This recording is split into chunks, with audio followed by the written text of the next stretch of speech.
നവരാത്രി നാളുകൾക്ക് തുടക്കം കുറിച്ച് തൃശൂരിലെ അഗ്രഹാരങ്ങളിൽ ബൊമ്മക്കൊലു ഒരുങ്ങി.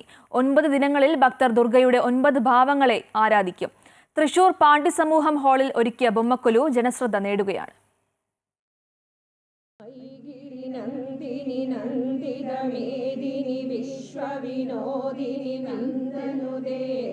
गिरिवरविन्द्यशिरोदिनि वासिनि विष्णुविलासिनि विष्णुनुदे सुरवरवर्षिणि दोद्धरदर्शिनि दोर्मुखहर्षिणि हर्षरदे त्रिभुवनपोषिणि शङ्करदोषिणि किल्बिषमोषिणि घोषरदे.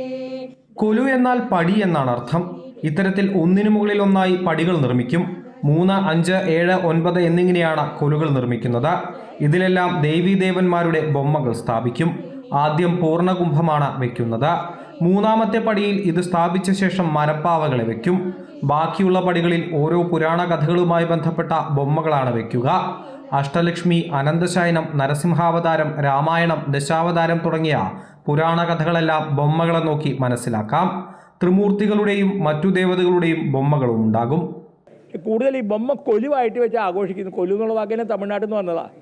കൊലുവായിട്ട് ആഘോഷിക്കുന്നത് തമിഴ്നാട്ടിലാണ് കൂടുതൽ. അപ്പോൾ എല്ലാ ദേവി രൂപങ്ങൾ ബൊമ്മയിൽ വാങ്ങി വെക്കും, പ്രാർത്ഥിക്കും. കൂടാണ്ട് മനുഷ്യനും കാട്ടാളനും ഋഷിയും എല്ലാവരുടെ രൂപങ്ങളും അതിലുണ്ടാവും. സനാതന ധർമ്മം നിലനിൽക്കണം, ഇത് സംസ്കാരം നിലനിൽക്കണം എന്നുള്ളൊരു ആഗ്രഹം കൊണ്ടാണ് നമ്മളിത് കൂടുതലായിട്ട് ഇങ്ങനെ പൊതുവായിട്ട് ആഘോഷിക്കുന്നത്. മഹിഷാസുരമർദ്ദിനിയായ ദേവി 9 ദിവസം നീണ്ടുനിന്ന യുദ്ധമാണ് നടത്തിയത്. ഈ യുദ്ധത്തിൽ ദേവിയെ സഹായിക്കാൻ ചുറ്റിലും ദേവതകൾ വന്നു നിൽക്കുന്നുവെന്ന സങ്കല്പമാണ് ബൊമ്മക്കൊലു. രാവിലെയും രാത്രിയും പ്രത്യേക പൂജകളുമുണ്ട്. ഓരോ വർഷവും കൂടുതൽ പാവകളെ ബൊമ്മക്കൊലുവിൽ ഉൾപ്പെടുത്തും. വർണ്ണവിസ്മയമാണ് ബൊമ്മക്കൊലുവിൻ്റെ ചന്തം. അമൃത ന്യൂസ്, തൃശൂർ.